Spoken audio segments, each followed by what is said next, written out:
Donc ça c'est un pinot noir de 2009 hein, donc, qui a cuvé une bonne quinzaine de jours. Alors sur 2009, c'était un millésime très très riche, on avait vraiment des très très belles vendanges, on avait des très gros potentiels, donc on a pu se permettre justement de faire des bonnes cuvaisons. Et alors le bon côté de ce millésime 2009, c'est que malgré ce côté très très riche, c'est pas un millésime fermé, c'est un millésime quand même assez, je dirais, avec beaucoup de fruits. Donc là sur le pinot noir 2009, ça, on est sur terrain granitique, on a un côté très cassis. C'est vraiment très très fruits noirs au nez et même en bouche. Donc c'est vraiment très très prometteur. Mais par contre, ce sont des vins qu'il va falloir élever, c'est des vins qu'il va falloir travailler.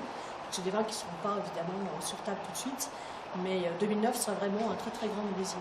Comme en plus c'est notre premier millésime AOC à 100%, ça tombe quand même pas mal.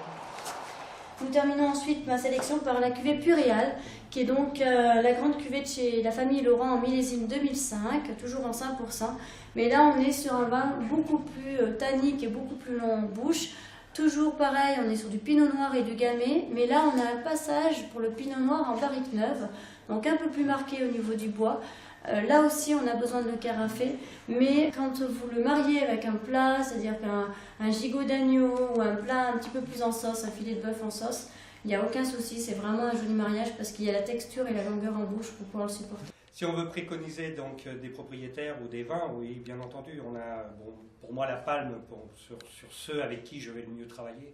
Bon, vous avez Laurent, la maison Laurent, bon, je travaille avec eux depuis le départ, depuis plus de 15 ans. Alors au niveau de la conservation des vins, donc en fonction de nos cuvées, donc les cuvées à boire les plus jeunes, donc sur les cuvées tradition, ce sont des vins à boire dans les 2-3 ans. Les cuvées calnites, vous pouvez garder 4-5 ans. Et puis sur les puréales, sur ce qu'on élève en fût de chêne, entre 5 et 10 ans, en fonction évidemment du millésime et de la qualité de votre cave.